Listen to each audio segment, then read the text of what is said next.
If you have a credit score above 680, you're good. There's going to be a lot of options for you in terms of, prime banks, your big banks that everyone knows, your monolines, banks that maybe people know less, credit unions, alternative lenders. There's all kinds of options if your credit score is above 680. Santiago, so good to have you here. Thank you for having me. Of course. Today we're talking about understanding credit, mortgages, home ownership. And I think this is a great topic for our audience, especially for the first-time buyers, newcomers to Canada, and pretty much anyone looking to better understanding how credit affects their path to home ownership. But before we start the conversation, can you please introduce yourself to our audience? Yeah. Hi, everyone. My name is Santiago Agudello. I'm a mortgage broker. I'm based out of Kitchener-Waterloo myself here. I live in Kitchener. I've lived in Kitchener for 22 years now. Time flies. I know. Originally from Colombia.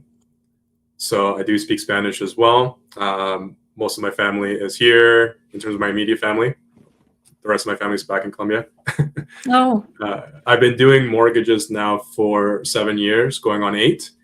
And prior to that, I have a lot of experience also in real estate, sold real estate too, and financing vehicles too. So I have some experience when it comes to the real estate world, the financing world. I've been around and I've seen all types of different financing, and mortgages have been my bread and butter over the last few years, and love helping clients secure financing for their new homes.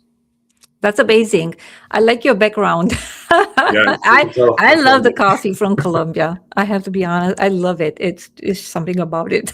Oh, nice. A lot of my family, they're coffee farmers back in Colombia. Oh my goodness. So I actually got this from my uncles. Oh, so it's oh my God. Okay. That's even greater than that.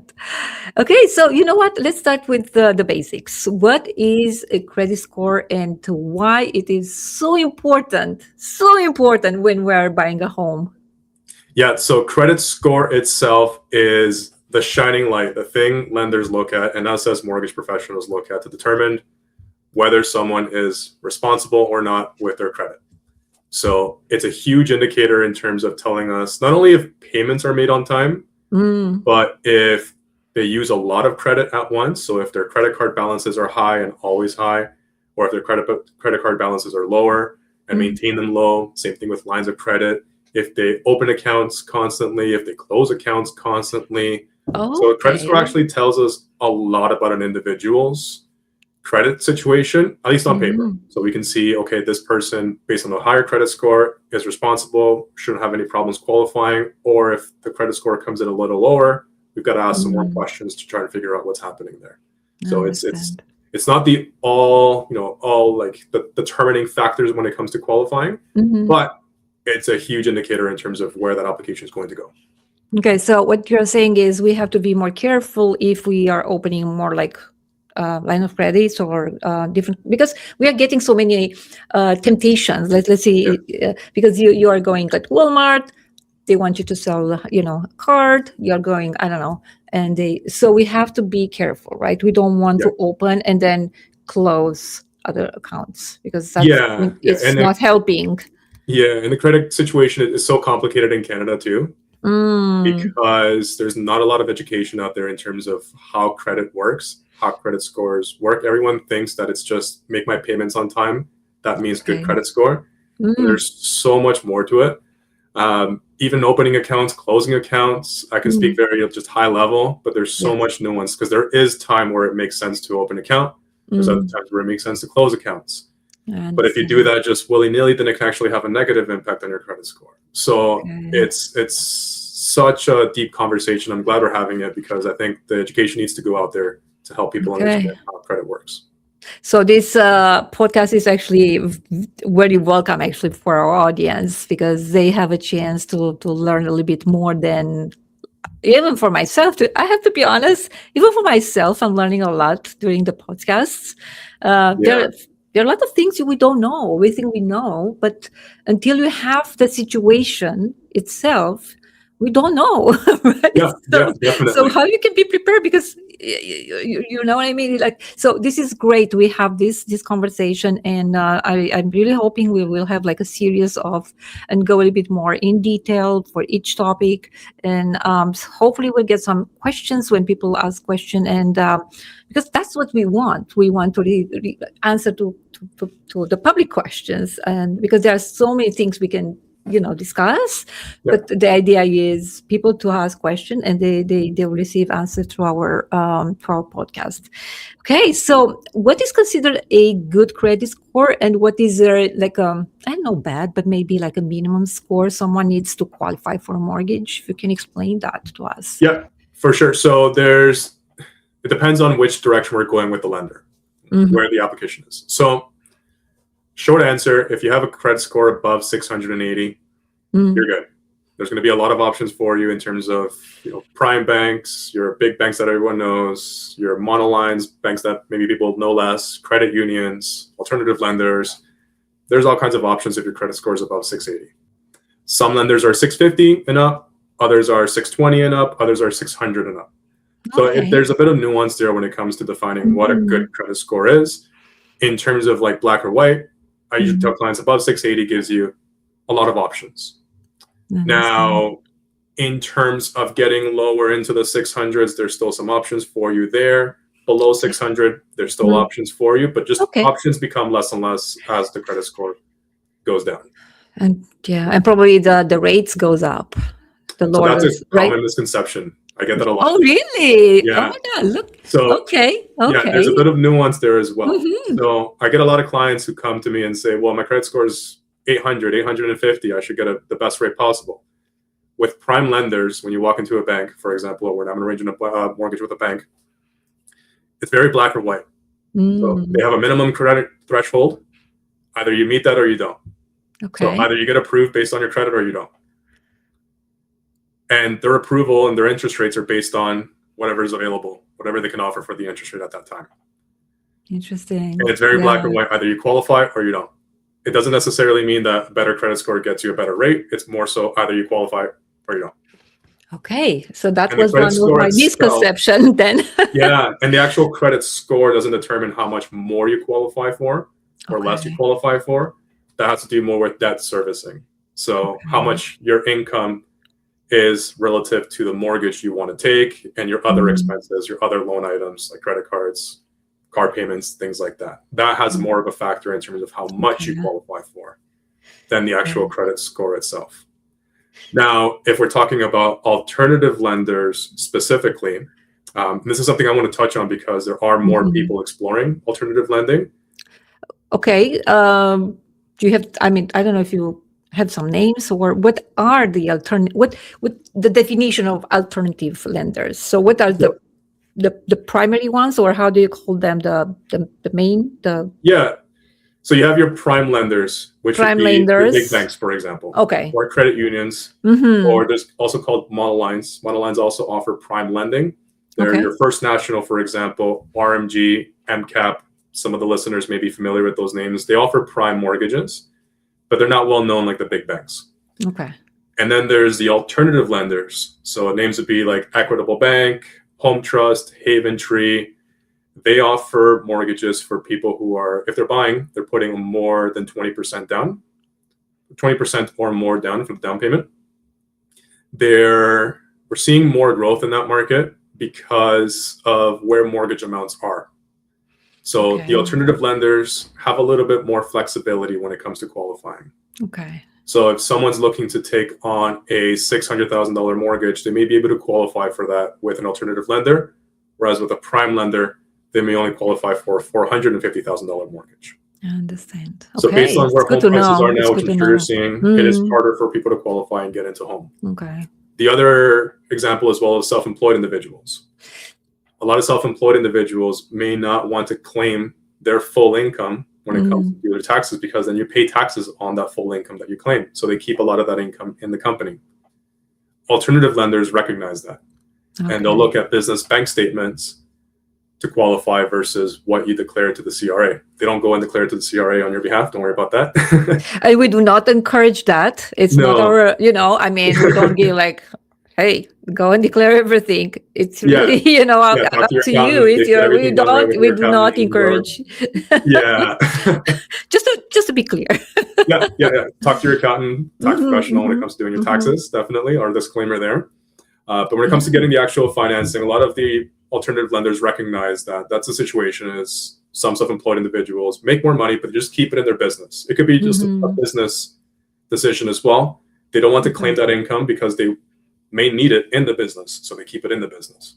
Okay. So there's different scenarios there, and Good. these alternative lenders recognize that, and they'll Mm. use some of that business income to help qualify an individual for a mortgage, understanding that there's more income behind the scenes, or some of the Nice. expenses that show up on a credit report, for example, are actually business expenses. So they have a little bit more flexibility there, and they're willing to take on more risk for those type of applicants who aren't claiming as much. Nice. It's good to And have their credit options, may be right? really good. I've seen, like, I have a lot of self-employed individuals with really good credit, really responsible when it comes credit-wise, but they're purposely seeking alternative lending because they know it's going to help in terms of minimizing taxes. They know it helps them keep more funds in their business so they can invest more into their business. So it just makes more sense for them to go the alternative lender route. So in terms of your question regarding interest rates and what credit score has to do with that, with alternative lenders, because they take on more risk, they price their mortgages and their interest rates based on risk. Okay. So if we minimize risk by having a higher credit score, then the lender says, wait a minute, they're really responsible with their credit. They have access to lines of credit that they don't use much. They have access to credit cards that they don't use much. We can see that they don't rely on credit. They make their payments on time. Everything's good. They're responsible. So they'll offer a better interest rate. That's If nice. it's a higher risk situation, maybe they're an alternative lender because of their credit. Maybe there's a consumer proposal in the past, or collections, or missed payments, something like that. Then they deem that higher risk, and they may price it at a higher interest rate to compensate for that risk. Okay.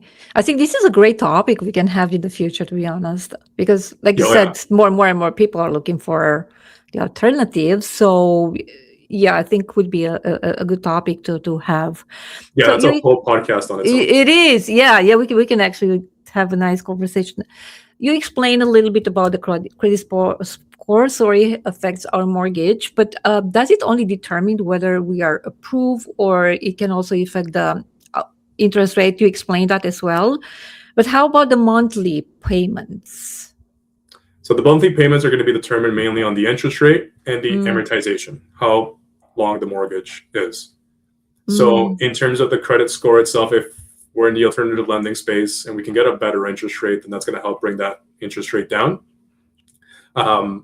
Where it becomes an issue is someone that has struggled with their credit in the past, because then we have less options. Then we might be stuck with only alternative lenders, or maybe even private lenders, to get a mortgage done.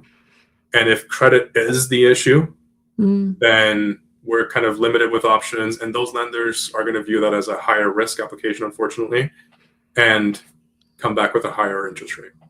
So that's where it becomes a conversation with the client on how we're going to view this mortgage if they're struggling with their credit, if maybe they have a lower credit score, and a lot of credit counseling. So a lot of my job is educating people, whether they're new applicants, new to being homeowners, they want to be homeowners, and how to get a better credit score so they have more options, or maybe they fell in love with a house.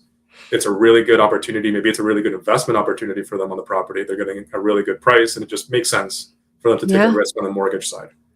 So it's educating them on how we're going to place the financing. It's going to be a stepping stone in terms of getting into the property, but how we're not going to stay in this type of lending. We're going to graduate to prime lending within a short period of time, usually 1 to 3 years. I really like that, because normally people go to a mortgage broker when they want to buy a house, period. They don't even think they can get some, education or more assistance and learn a little bit more, and then learn about the options. I really, really like, because when they come in the last moment, they don't have necessarily a lot of options. But if you have time to work with them, prepare them, you broaden a little bit more the options, and lower the the payments, or the interest rate. So I really like that. Yeah, the sooner someone reaches out, the better. It's the better. Because Yeah, then it's like, if there's any issues, we can yeah, address them early on before they're in that situation where they fall in love with a house and I know. they're I know. It's scrambling like when you to go to the figure out. doctor, right? Yeah, You better, get there earlier. yeah. Okay, so what are the most common things people do accidentally, not necessarily with intention? Like you said, education is so important, but if they are not necessarily educated in this area, how they hurt themselves, how they hurt their, I'm talking about credit, sorry, Yeah. not hurt themselves, but how they hurt their credit. The biggest thing I find with people in general is they're scared of getting their credit checked. There's a lot of resistance with that. Yeah. Now, there's a lot of tools available out there. Equifax, for example, you can register for Equifax. You get a free monthly credit report that doesn't negatively impact your credit score or anything like that. So you can see your actual, in very detail, you can see everything that's happening with your credit report. So there's more tools available for you.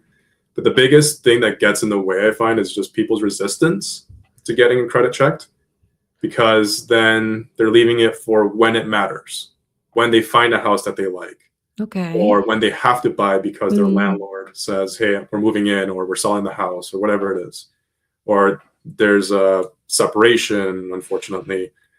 So I find some people are not waiting for the last minute, but it's like they're checking credit when it's time to buy a house versus let's make sure that we're good ahead of time, just in case.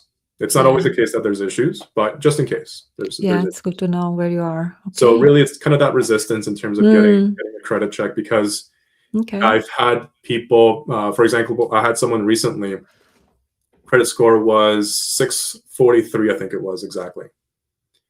And the lender that we were looking at needed 650. And had they come to me a month prior, I could have told them, pay off this specific credit card. It's only $1,000, and come back. We'll check the credit again in a month, and we'll see where it's at. We actually ended up doing exactly that. I told them, okay, pay off that credit card. We'll check again in a month.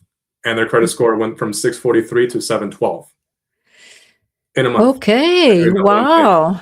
So that's an example of how I know. Being proactive and not being worried about checking your credit can really determine whether you're going to get in the door or not. Yeah.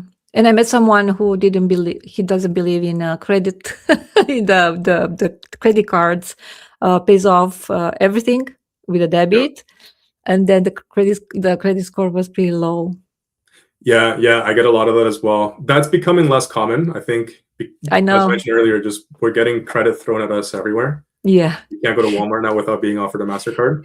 Yeah, it's also the culture, right? I mean, I know I'm from Romania, and I know back in Romania, we didn't like to have debts. We pay on time, no.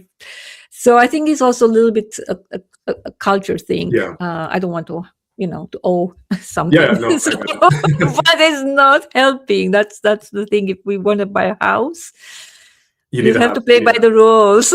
Yeah. It's one of those things. It's lenders want to make sure they're taking a big risk. They're lending you hundreds of thousands of dollars. So they are taking a big risk.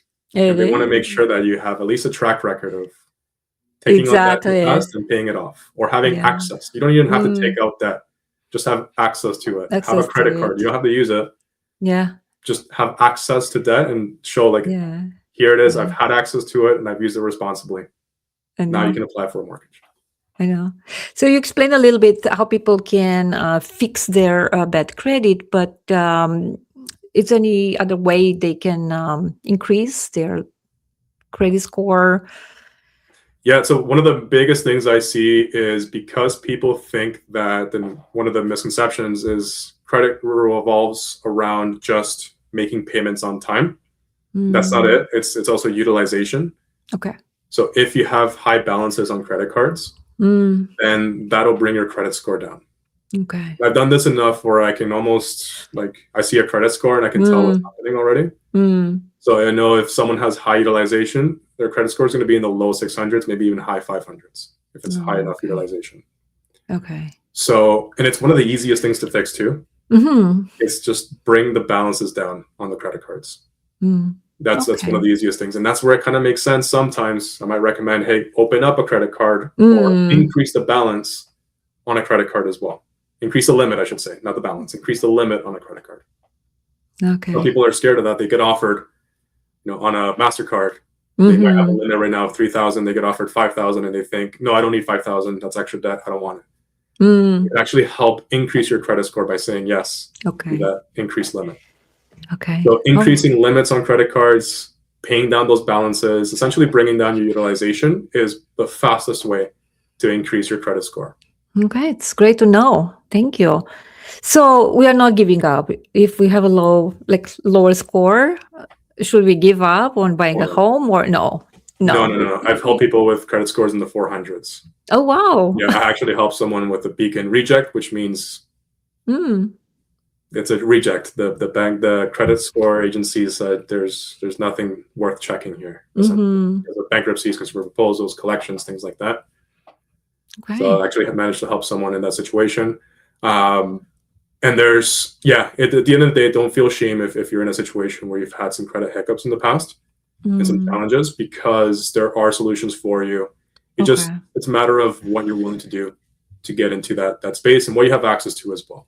If you're in a situation where your credit is really suffering, then that just means maybe putting more money down on a down payment, or maybe a little bit more credit counseling. And it might take a little bit longer for you to get in the house. But it's kind of, what are you willing to do to get into that goal of buying your home? Okay. So we talked about it's possible to fix our credit score, but how far in advance someone should preparing for that if they plan to buy a home in the next year, let's say, or next year, let's say. Yeah, that's a really good question. And you're going to get different answers depending on who you talk to. Yeah. Oh, okay. Okay, so what's your answer then? For me personally, my answer is the second that's a thought. If you're even thinking, is this possible? Is this something I want to do? I'm happy to chat with people and talk about their situation, where they're at with their credit, where they're at with their income, where they're at with down payment, what they're looking to buy, and just make sure that it's in line with their goals. If not, then at least we know early what we got to start doing to get there. Okay. You don't want to be in that situation where you're thinking, okay, I really want to do this. I've thought about it for the last 2 years. I really want to buy a house. Now I'll go get a pre-approval. And it turns out I don't have the income. I don't have the credit. I don't have the down payment, etc. So the sooner someone reaches out and we can start taking those steps to get to that goal, the better. I recently helped someone that took almost 6 years to buy a house. We originally spoke 6 years ago. Oh, wow. But it's not the norm, I hope. That's not the norm. That's not the norm. So that just goes to show, that's not the norm. It's also people that are not necessarily they're contemplating the idea of buying a house or a home, but they're not necessarily convinced, or there are a few things that have to happen, or it's not necessarily only the credit score, right? It's not just there for them qualifying or not qualifying. It's and that was a bit more than that. That specific situation was someone that didn't have enough for a down payment at the time, and then home prices, as we saw, went up like crazy. So they weren't able to save as fast as home prices were going up. I know. But that was their goal. They stayed on track with saving. And they got there. They want that. Okay. So all right. Now, you mentioned when we talked, you work with newcomers, with newcomers to Canada. So what are those, because we know, I remember I came 21 years ago. What are some challenges, the biggest challenges they face when they try to qualify for a mortgage? If you're a newcomer, what are the challenges here? The biggest thing is the education. So not really understanding how credit works in Canada. And I don't mean credit in terms of your credit score, credit reports, that kind of thing, but just how the financial system works in Canada. Okay. And the tools available. So that's I think one of the biggest things. I think a lot of people who are newcomers, they come with the idea that they want to buy a house. So it's just really kind of matching. It's a lot of education for me, helping newcomers, helping them connect with financial advisors, educating them on how first-time home buyer incentives work, and the actual qualification process for a mortgage and how that looks. Because as a newcomer, if you've been in Canada for less than 5 years and you have a work permit, for example, Yeah. you can buy a house relatively soon. Lenders, I can give you an example. If you've been in Canada for 12 months, you work a salary job, Mm-hmm. you're permanent, Okay. your work permit, you're here on a kind of permanent basis, for example. You don't need the traditional 2-year history of income here in Canada. You don't need the traditional 2-year history of credit either. Okay, it's good to You know. go ahead and look for a pre-approval and qualify based on your current income. Mm-hmm. So there's definitely incentives and there's tools available and resources available for newcomers that actually help them purchase a home faster. Okay, and also depends on how much they have for the down payment, right? That's also it's important. Yeah, down The payment's a factor percentage. as well. Yeah, because a lot of newcomers come Okay. with, it's a humble beginning in Canada. So they're starting fresh, they're saving from scratch. Some of them have resources from their home country that maybe aren't here yet, or they're selling a house back home and they haven't sold it yet. So there's sometimes some work we have to do in terms of saving for a down payment. Okay. But there are resources available out there as well. I have a client that actually just got pre-approved last week, and they're taking advantage of the first-time homebuyer incentive through the Waterloo region. Okay. So the down payment. So while I have you here with the advantages, what are the advantages for first-time home buyer? If you can explain a few words, I know it's not like black and white; it's a little bit more than that. But if you can just give us a little bit like a so the big incentives for first-time home buyers, you can withdraw from your RRSPs up to $60,000 per person who's a first-time home buyer. So basically that means you can take out money from your RRSPs, tax-free, interest-free, for the purpose of a down payment or closing costs on a house. There's a first-time home savings account that you can open up now as well. You can contribute up to $8,000 a year, up to $40,000. That can help go towards, again, the closing costs, down payment of a house. Up to $4,000 off the land transfer tax if you're buying a Kitchener-Waterloo. So that saves you a few $1,000s there. Yeah. There's the first-time home buyer tax credit as well. So you can apply for a tax credit the year after you buy your house next tax season. And I believe that's $1,500. Talk to your accountant or your tax professional about how much that can get you back, but that gives you some money back as well on your taxes. So there's quite a few incentives out there. And if you need that down payment assistance, federal government has one, and specifically the Waterloo region has a down payment assistance program as well to help you purchase a property. So who is actually a first-time home buyer? Are people just they never bought a property in Canada, or let's say I never bought a property in Canada, but I bought a property outside of Canada. This is a gray area. It's a gray area, so it's not necessary. Okay. Yeah. Okay. So some lenders will look at it if you've owned a home, period, whether it's in Canada or not, then you're not a first-time home buyer. For a lot of these incentives, it's Canada-based. So if you haven't owned a home, and this is a good point too, within the last 4 years, then you're classified in Canada. You're classified as a first-time home buyer. If you bought or if you have not owned a home within the last 4 years. In the last 4 years, okay. Then you classify as a first-time home buyer in Canada. Okay, so let's say you rent for 4 years. You had the house before. You're now a first-time home buyer, or? Now you can requalify as a first-time home buyer. Really, that's a very good. Actually, I didn't know. That's very good to know. I've had situations where a couple separated. One of the spouses was renting, and then they came to me because they want to buy again. And they say they're not first-time home buyers. They had a house with their ex-spouse 10 years ago. Then I asked them, when did you sell it? And they said 10 years ago. Well, you're technically a first-time home buyer now. And that's very good to know. Honestly, this is one of the probably best news for a lot of the clients if they want to buy. Yeah, nice. Yeah, that surprises a lot of people. The other example too is actually the separation side too. So if someone's going through a separation, one of the spouses wants to buy that house and keep it for themselves. They can do what's called a spousal buyout, and they're treated as a first-time home buyer. So there are some incentives. So there's some incentives there. Like you don't have to worry about the land transfer tax. You can get insured mortgages, which is getting more technical here, but you can get basically up to 95% of the value of the property. Okay. You can take out as a mortgage as long as you qualify. Mm. So there's and up to 30-year amortization. So it's treated as if you're a first-time home buyer when it comes to qualifying. Oh my God, we have so many topics. Honestly, I really hope you'll find the time to, because there is so much information. It's so much information, and people have different like situations, and I learned a lot in like the last 30 minutes. Okay, let's talk about self-employed people, because I mean, it's easy for people who work like 9 to 5 for the last, I don't know how many years. They have an employer. The ideal candidate for the primary banks. But how about those individuals? And we see more and more like self-employed people, and they're making more money. And still they have some challenges if they want to buy a property.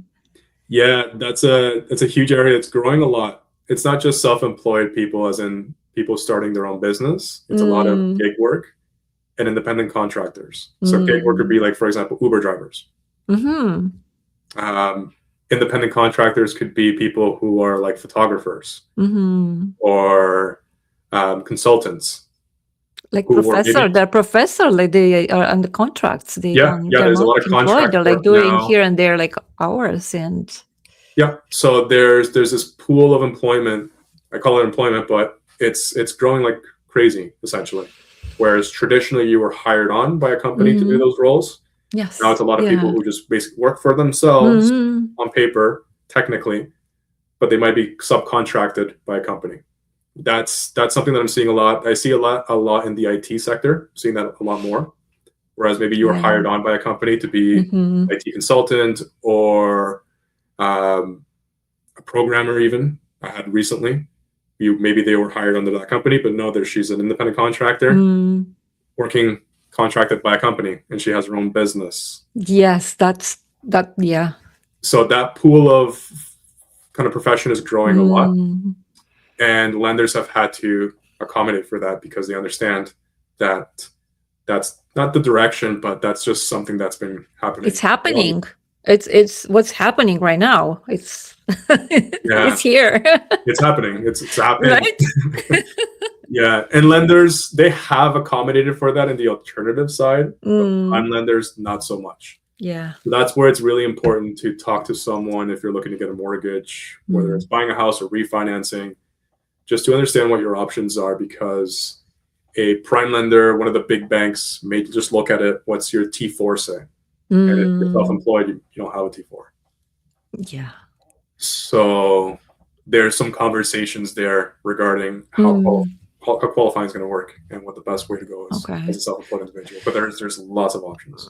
So it's fair to say there are more options now than in the past, for example, because I know like a lot of self-employed, they will have let's say 5 years ago, people will have more challenges like as a self-employed to buy a house. So would you be safe to say it's better now?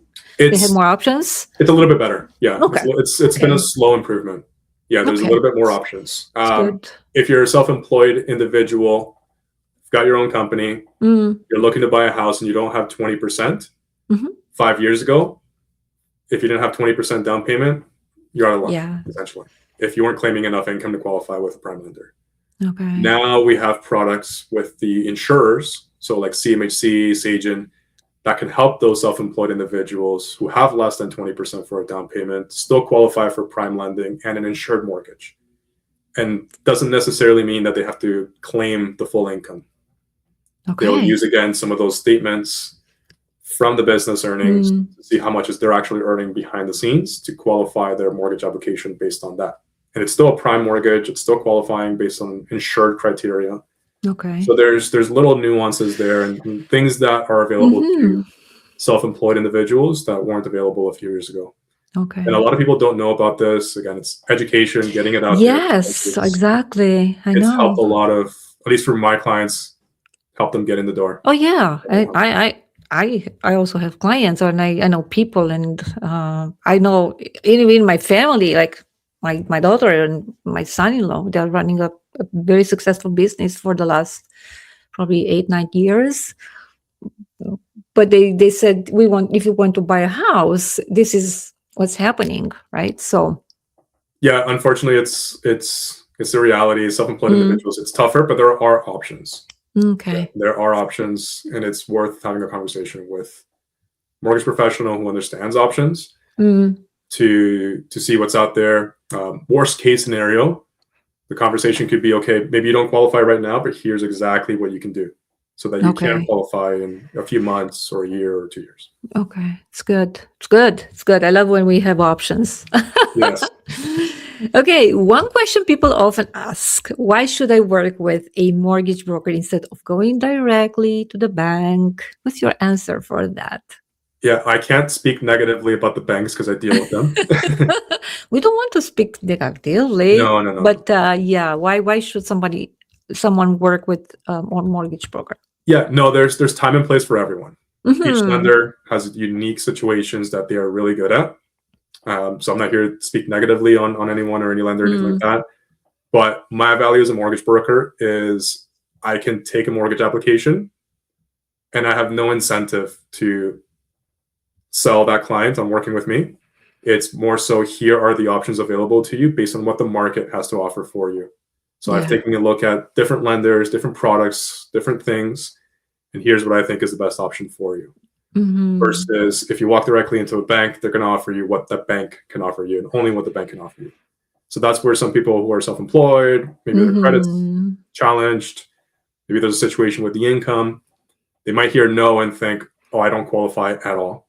It just might mean you don't qualify at that institution. At that specific, yes. Yeah. So really, as a mortgage broker, I love having options for clients and being able to explore all kinds of different lenders, different products, and find the most suitable option for clients.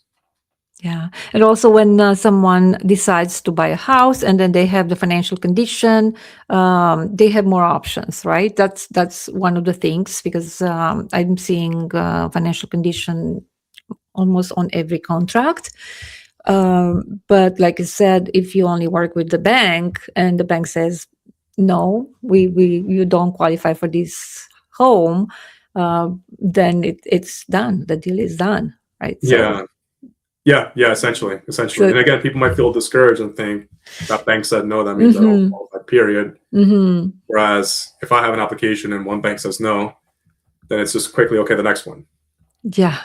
But usually, as well, like at least the way I practice my mortgage brokering is when I send that mortgage application off to a lender, I've already spoken with multiple lenders and already have a good understanding of where it's going to get approved for the best terms, the best interest rate.